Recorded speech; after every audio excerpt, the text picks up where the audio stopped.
So, Oh, or will please. you introduce yourself? I can introduce myself, but you can say something if you like. Okay, Yeah. so this is our guest from Poland State University and from the USA, and today he will talk, you see, about youth organizations and activities in the United States. Afterwards, you're welcome with your questions on this topic. Okay? Great. Good morning. Good morning. Good. How are you? Okay. Great. Well, thank you so much. I'm so excited to be here. Thank you so much for the invitation. Today, as you know, I'll be talking about youth organizations and activities in the U.S. I think you've studied this a little bit. Is that right? You've taken a look? Okay, great. So let me tell you a little bit about myself. This is a picture of me and my family when I graduated from university. I was born and raised in San Francisco, California.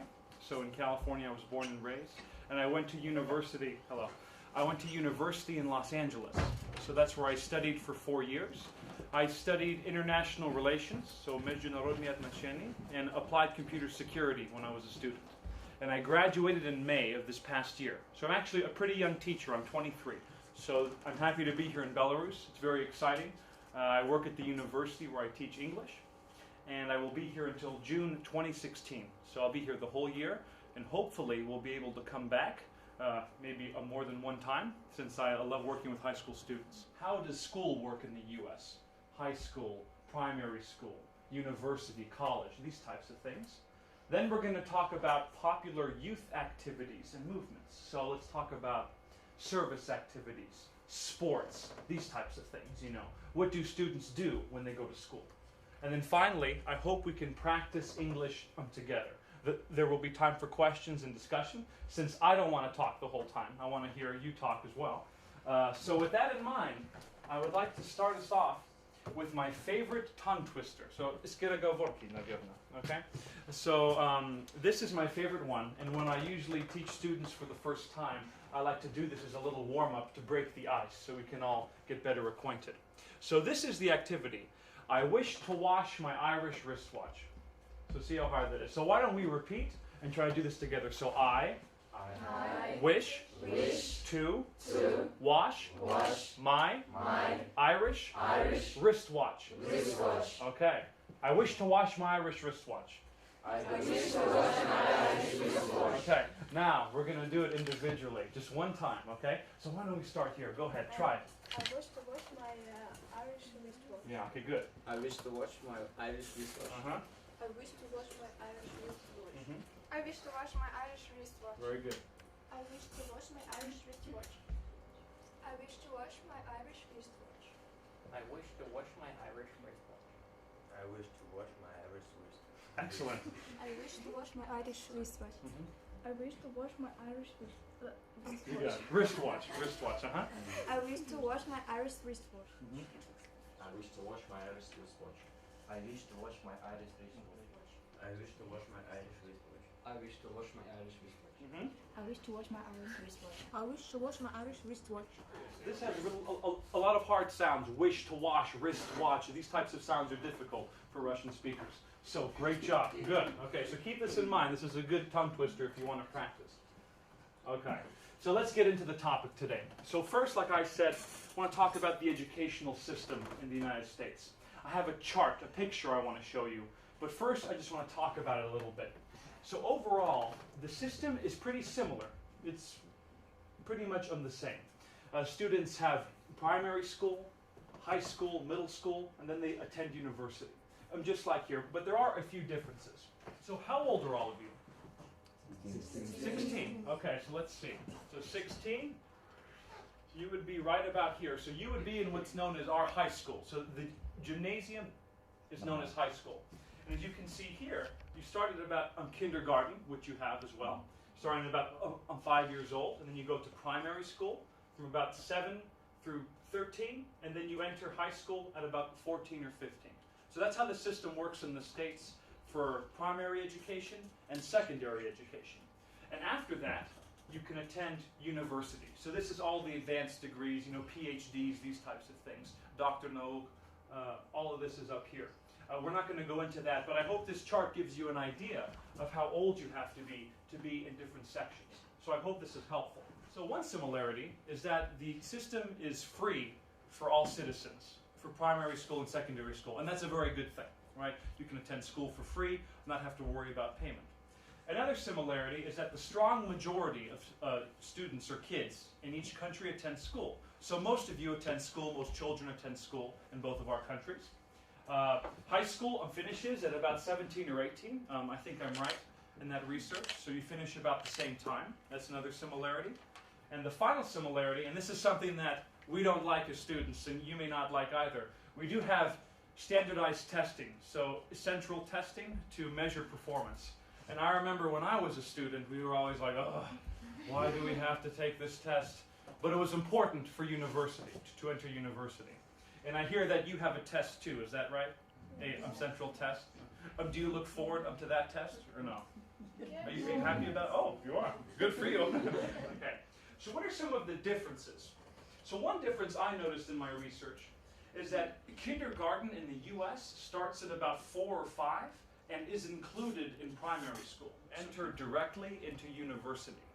So after about 17 or 18, they tend to enter directly into university. If I'm not mistaken, here there's a step called college, is that right? Where you go before. So that's a difference in our systems. One other difference I noticed as well is that students in high school, and you can correct me if I'm wrong, students in the U.S. in high school tend to work a job during the summers, for example. And university students tend to work while they attend school. When I asked students at my university, I said, do you work part-time, in the grocery store, in the bakery or something? They said no. In the U.S., most students tend to work a little bit more, I think, with their summers and things like that. They tend to participate in a lot of extracurricular activities. So those are a few differences. But overall, as a whole, our systems are very similar systems. Yeah. How am I talking? Am I talking too fast, or is this okay? It's okay? Okay, if you can understand me now, you're in good shape, because I'm not slowing down. I'm talking normally, like a native speaker, so you can hear it. Okay? So, if I'm talking too fast, just let me know. Okay? Great. So, I wanted to show you some examples. So, what do I mean by extracurricular activities? Activities outside of the classroom, outside of school. So, here's an example here. This is a high school student who's working at a grocery store. This is a very common thing to earn some spending money during the summers when she has a break from school. Here we have something that's very popular at American schools known as the chess club. Do you have a club like this, like a chess club as well? No? You don't? Okay, but it's my understanding that your national history, Russia's national history, very good at chess. So I know it's a popular activity in your countries. And also sports. So this is an interesting sport, lacrosse, which is maybe not as common here, but this is an example of a sport when they attend school. Okay, yeah. And if not, don't worry. We're going to have time at the very end, so don't worry. Yes? Okay.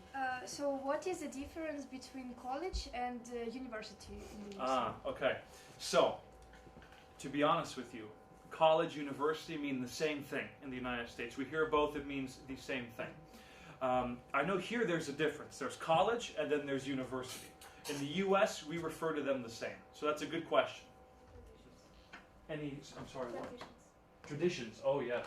Many traditions. High school or college or university? Which one? All of them? Your school. My school, okay. So my university had a lot of traditions. Ooh, I can think of so many. One tradition is that at the beginning of the year, we have a big football team at my university, which we'll talk about in a little bit. There's usually a concert to welcome all the new students into the university and to cheer for the football team. So the football team comes, everyone is cheering for the sports team. So that's a big tradition. One other tradition is we have a rivalry with a school across town. So there's my school, USC, and the rival school, UCLA. So they're our friends, but we have a competition between the two schools. So there's 1 week a year when we have to protect our monument from pranks from the other university. So they might come and they might put their banner on our statue, for example. So what I used to do is I used to camp out in front of the statue and sleep there in the night on the square and keep a lookout to make sure those students didn't prank our statue. So that's what I used to do. And then there were people who used to go to their university and try to put our banner on theirs. So there was both defense and offense. Okay, so that's just an example of a fun tradition, just for spirit. That's a spirit tradition. But great question. Are there any others? How can people from other countries and university in the USA and do they have to pay for education? Great question. A resident of the United States. So if you have the right visa, you can go to primary school and high school for free, since that's free for most students. For university, it's a bit different. Unfortunately, this is one of the problems of the American system, is university education tends to be a bit expensive in the United States. We have government universities and we have private universities. The government universities are cheaper. They could be maybe $2,000 a semester, but the private universities can be very expensive. For example, some universities cost maybe $40,000 a year, which is ridiculous. So most students have to take out loans from the bank to pay for their education, and that's why they work. They work to pay off their debt. So that's to answer your first question, if you're a U.S. resident. If you're not, if you want to visit, for example, from Belarus for a year in the States, there are programs that are sponsored. There are called international exchange programs, like mine. I'm here on a government-sponsored exchange program to teach. So they have those for students in high school and at university. So you apply through a national competition, and you can be sponsored to spend a year in the States for free studying. So those are examples of some programs. But generally, it is difficult to find funding to go to university in the States. Absolutely free. It's hard for us as U.S. citizens, let alone students from a different country. So I hope that answers your question. Is that okay? Okay, so before I start, I want to ask you a question. So I'm going to ask you a question. What have you learned about youth activities and movements in the United States so far? Maybe just a few thoughts, because I want to know before I might present to you. What have you learned? Scouting movement. Scouting movement. We're going to talk about that. Great. So here we have Boy Scouts of America, as I'm sure you know about, and also the Girl Scouts of America. So these are primary students, maybe about 4th grade or so, the 4th or 5th form. So these are very popular movements in the States. So let's talk about each one of them individually. Okay, so Boy Scouts of America. So it's very popular in the States. It's an organization for boys from about kindergarten through 11th grade, so until the end of high school. And it's a pretty active group. There are over 2 million scouts in the United States. So it's a very popular group. Basically, at every single high school, this type of organization exists. Right? And what is the goal of this organization? Well, it's to develop character, leadership, good citizenship, these types of things. And they do that through activities like camping in the woods with your friends. You can participate in a leadership exercise in the classroom, these types of things. And how does this organization work? So there are a lot of parents who help. So your parents might help, might take you to the forest as well, and to the mountains. So these organizations are volunteer organizations, which means people aren't paid to be in them. So you volunteer if you want to help. And if you're a boy, you can rise through the different positions. So in first form, you might have one patch. But if you go to the 11th form, you could, be decked out. So, and that system, it has a uniform system. When I was a boy, I was also a Cub Scout or a Boy Scout for a little while through primary school, and it's a good organization. So here's an example of an outdoor activity by the Boy Scouts. So they went fishing on a lake, and as you can see here, you have the boys and then also some parents here who help out. So this is an example of an outdoor activity. Also, leadership activities. So this is an example of what we call the actual scouting. So you're put with a group of people and you have to find something. So you have to work as a team, how do we get there? Where is the location of the object? These types of things. So this is a leadership activity for the Boy Scouts. Now, of course, girls have an organization too. It's not just the boys, okay? So it's Girl Scouts of America. So it's very similar to Boy Scouts. There's just not as much. There are not as many outdoor activities, but it's pretty much the same. It's for community character, leadership, these types of things to help students become better leaders, right? And Girl Scouts tend to volunteer very frequently to help local organizations, to help the homeless people, these types of things. And there are over 2 million participants, so quite a lot of girls are in Girl Scouts. One of the most iconic Girl Scout events that we know about, I'm not sure if you've heard about it, is called Girl Scout Cookies or Girl Scout Fundraising. Do you know about this or no? You do? Okay. So you probably know more than I do. I'm reading through your textbook. But this is something that everyone looks forward to in the year. And what happens is Girl Scouts, they set up these little stations by the grocery store, by the mall, wherever, and you buy these cookies, and it only comes out one time a year, and the cookies are very tasty, and everyone knows about them. So, oh, Girl Scout cookies, we gotta go. And then you go and then you buy like a whole stock for the year and then you bring them home. And it's okay to buy them and you feel good about it because it helps local organizations.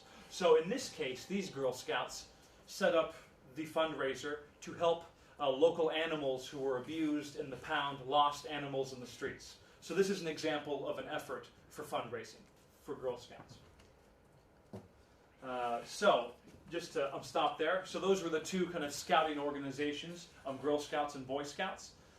Is there a similar type of organization in Belarus, like scouting? What's it called? Belarusian Republican Scout Association. Okay. But we don't have such separation between girls and boys. Historical separation. And then here it's one group. That's very interesting.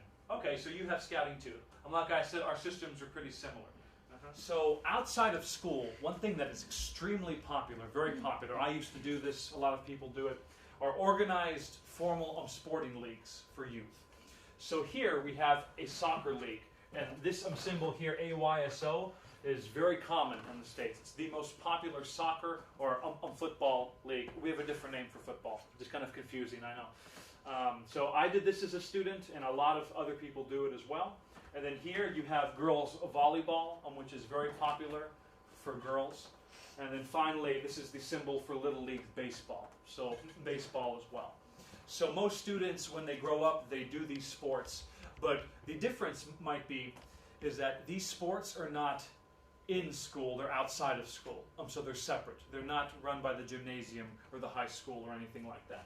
So that's a difference, maybe. I know that there are sports here. I have friends who do sports as well.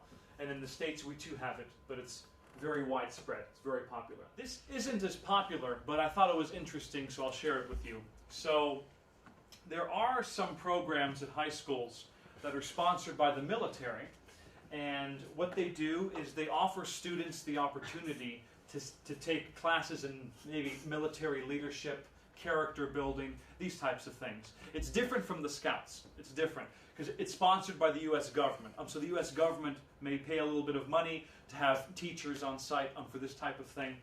And it's voluntary. There's no obligation. You don't have to do this. This is just something if you want to try. If you don't like it, you don't have to do anything afterwards. And like I said, it's less popular than other programs, but I think it's something worth mentioning, because some high schools do have this program. It's called ROTC, or the Junior Military Program. And here you see some examples of students in the program, both girls and boys together in the program.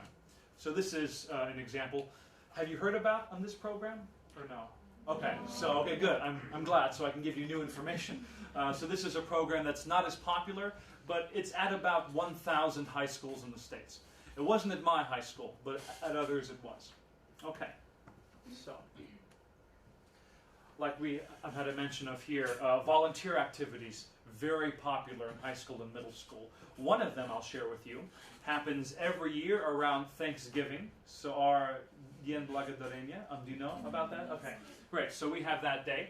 And what happens is, on that day, students bring home extra cans of food from home, and they have a food drive. So they bring it home, and here you can see students smiling. There's usually a competition. Which class can bring the most, right? So will this class bring the most? Will the other class bring the most?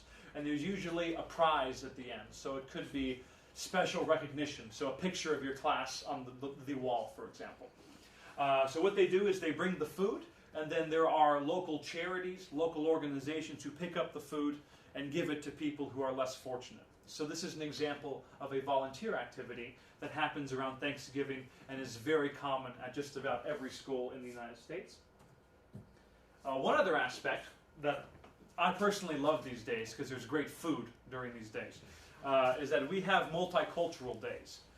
Because as you know, the U.S. is a very diverse country, very diverse, many ethnicities, many races together.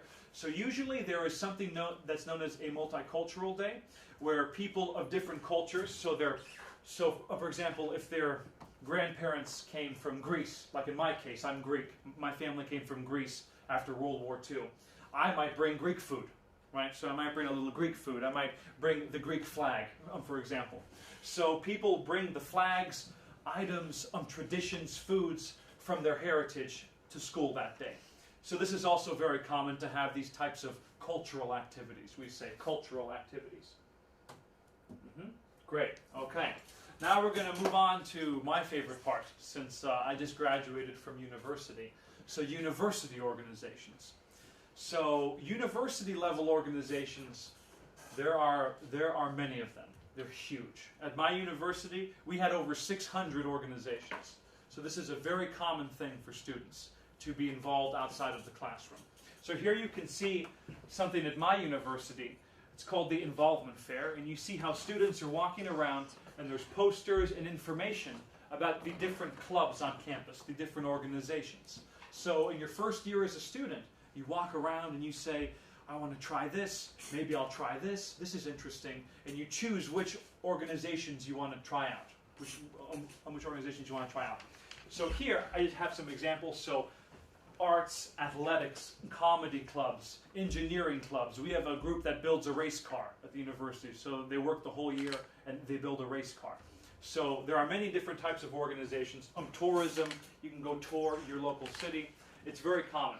And like I said earlier, most students are involved in many of these organizations. So they don't just go to class. They're also involved in these organizations as well.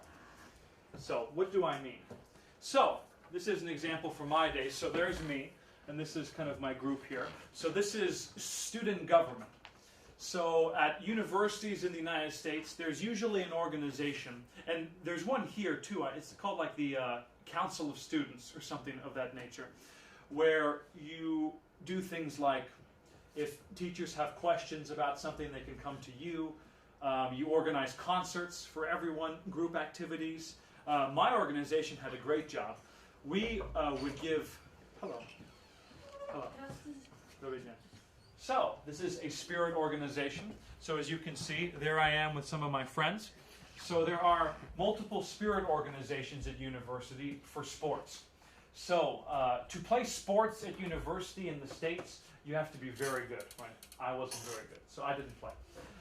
You have to be very good, like professional level. So, those who didn't play would watch and support our teams, and I was in a group where we would paint ourselves just for fun to show some school spirit. So these types of activities are very common at universities. So 20,000 graduate students, so aspiranti, and then us on 20,000, so 50%, 50%. So because of that, we had to have a big stadium. So this is where our football team plays, and it's a very common thing to celebrate what we call game day. So this is a tradition, and game day is a big celebration on every Saturday where you get together and you celebrate before the game. So there's usually some type of a barbecue on campus, right? Then there's a parade with our marching band, and then this is, just an example of myself with family and friends. So this game day phenomenon, it's kind of slang, but if you hear it, game day, it means the day of the game, you celebrate with family and friends. It's a really good time. And then I want to show you this picture because people always get a kick out of it. Do you recognize who this is? Oh, yeah. Okay. So that's Arnold Schwarzenegger. Okay. And I put this up here because one thing that's common at American universities, and I'm sure here as well, is to invite leaders to give talks. So Arnold Schwarzenegger was a major actor, we know, in Hollywood, right?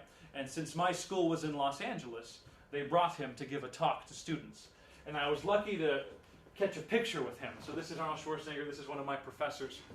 And when I met him, I shook his hand, I said hello, and then he said, "I'll be back." And then he left. And then I didn't see him again. He said, "I'll be back." No, I'm kidding. But he was a very nice guy. You know, he's getting a little bit older, but he's still a very nice guy. But anyway, so we call these special events. So special events with leaders, with politicians, whoever, they come to campus. Speaking of politicians, one thing that's common in the U.S. system are political organizations. So, for example, you probably know this in our system. We have a two-party system, Republicans and Democrats. So at university, there's a group for young Republicans, young Democrats, and they usually get together and host debates. So here's an example of a debate at an American university.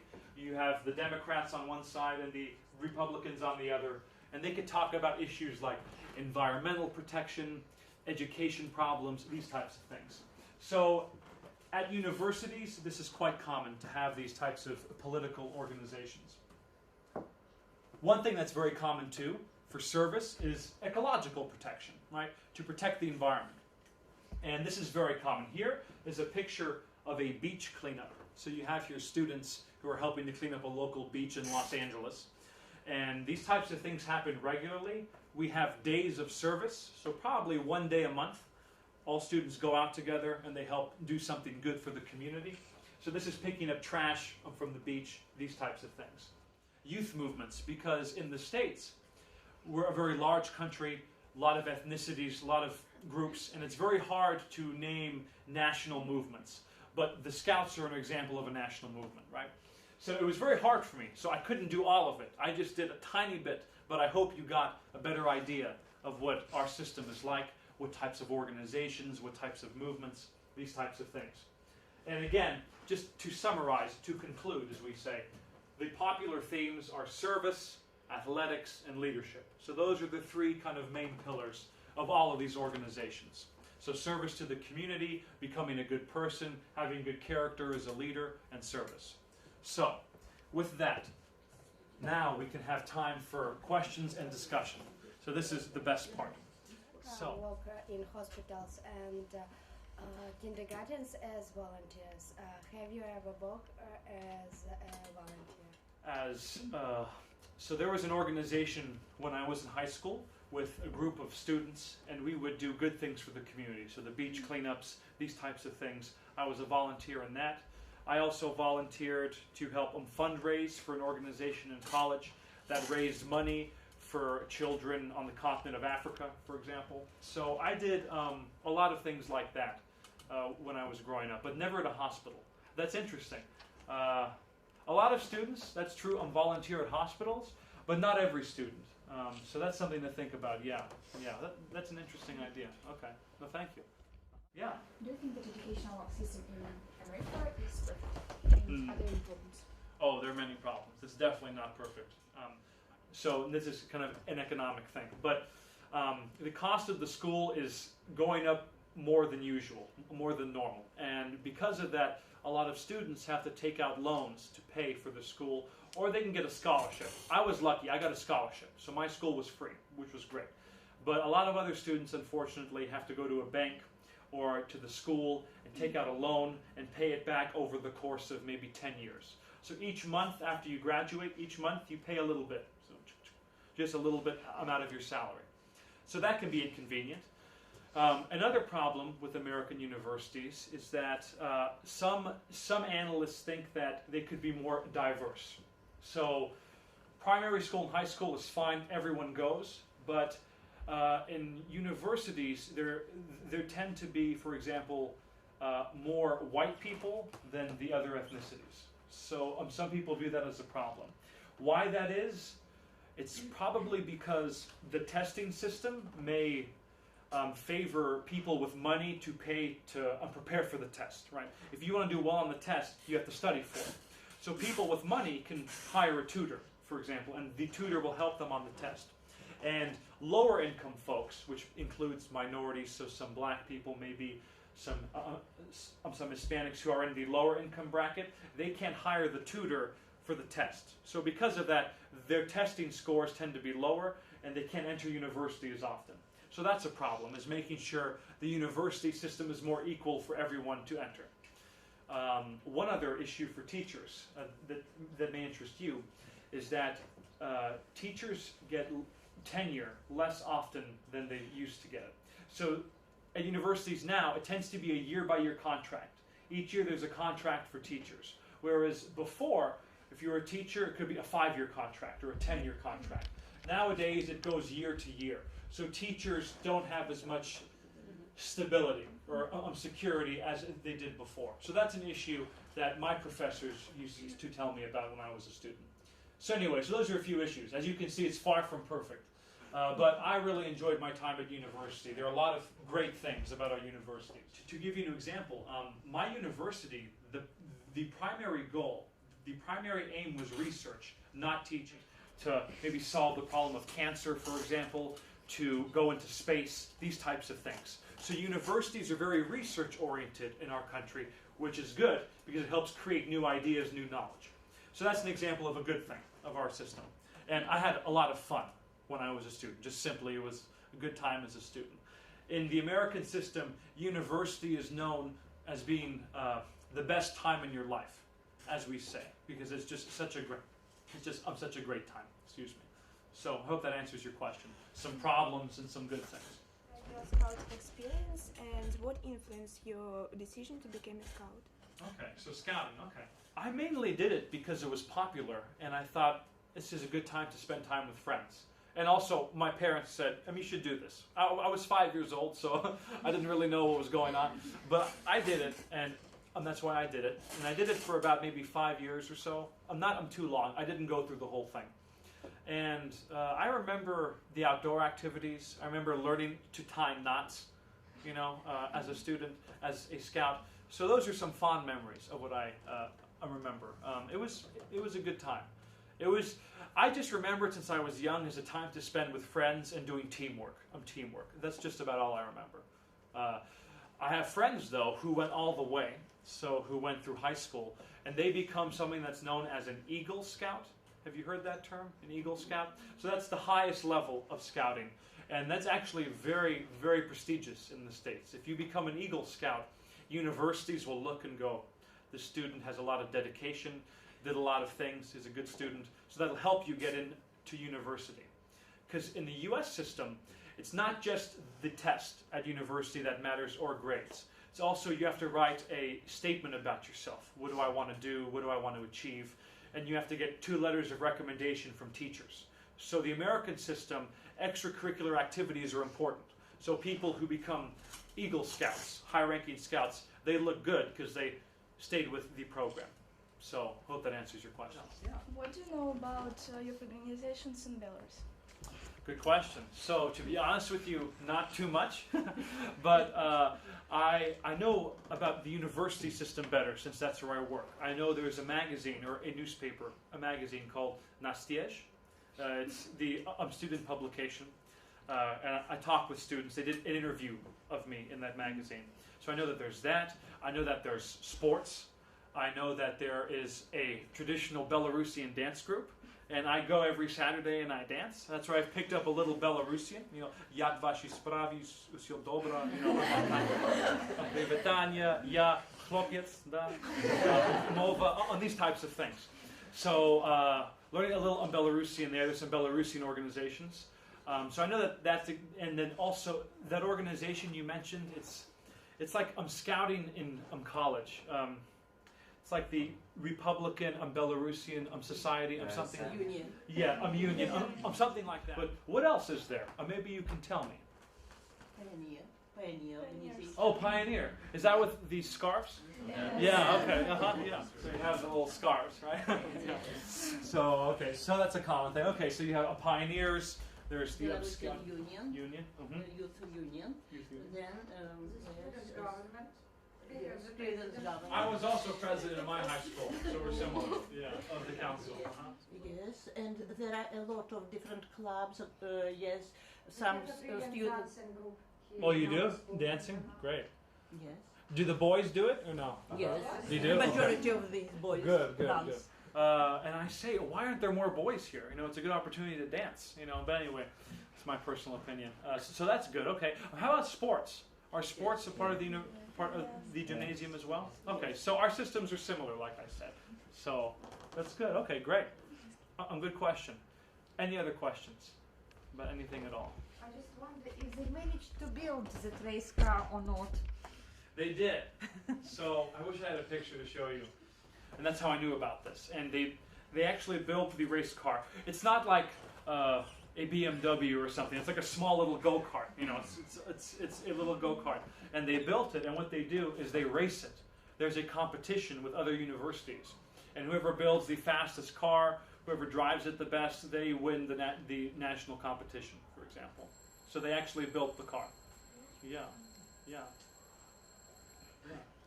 Anything else? If you want, you can ask me about my life, my family, anything at all. And just about any question is fair game here, as we say. Anything at all. Not just about youth movements, but about anything you might like. Yeah? What can you say about university life in the USA? I can say that it is a fantastic time. I really had a great time. I have a separate presentation that I made. Maybe next time we can do it about university life and culture in Los Angeles. I have a lot of pictures there about my time there, but I really enjoyed it. You live in the dorms, right? The общежитие, or here it's called hostels, I think is the word that's used. There's so many stories I could tell. Pranks, these types of things. Yeah, jokes. Maybe I'll tell one of them.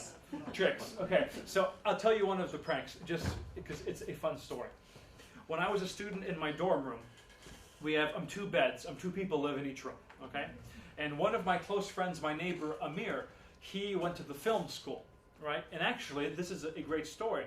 Do you know Star Wars? Yes. Okay, Star Wars, okay. So Amir, he's the personal assistant to J.J. Abrams. J.J. Abrams is the director of Star Wars. He works for J.J. Abrams, so he's a very successful guy. Anyway, so when we were both students, we were both 18 years old, he played a prank on me. So this is what happened. So I was sitting in my room, and we were talking together, and then all of a sudden I look towards my bed, and I see smoke. I'm coming out from under my bed, like smoke. And I said, what's going on, Like, is there a fire? Because they told us if there's a fire, and you start the fire, the fine is $100,000, right? So $100,000 fine if you start a fire. So I said, oh my God, there's a fire starting. I'm going to get fined. So I pulled out everything underneath my bed. I rip out my cabinets, everything. And it turned out he took a fog machine from the film school and put it under my bed and turned it on when I wasn't looking. So he scared me, which was pretty scary. One other example was we had our friend Jack, who lived on the floor. We thought, we were so mean, we thought it would be a good idea for Jack to write a letter from the university, so a fake letter, with the university letterhead, University of Southern California, and write that he was expelled because of his grades. So we had this whole letter, and we said, Jack, we got this letter from the dean, you should look at it. And we gave it to him. And he opened it, and then he just started crying, and then we felt so bad for him, and we said, no, it's a joke. So anyway, and then he played pranks on us. So anyway, that's just an example of like life in the dorms, like harmless jokes that is an example of the friendships. So that I liked. I loved my classes. I had some great professors when I was a student. One class actually took place in St. Petersburg and Finland and Sweden because we were looking at Arctic issues. So borders in the Arctic, ecological security in the Arctic, environmental protection, these types of things. So we took 4 weeks and went to the Arctic, which was very neat. I have a picture in a different presentation. So I like my classes, the dorms. I worked every summer as a student, so I was able to get experience, professional experience. So overall, really great time. And I think it'll all be great for you too, because I'm here at PGU and I'm really enjoying it. We have a good time. It's a really good university. So something to look forward to. Just do well on those tests, those standardized tests. Yeah. Thank you so much. Wow. They will remind you about us and our school. Thank you so much. Thank you very much. That's very nice of you. Thank you. These are great. Thanks so much. Have a good day, guys, and I'll see you soon.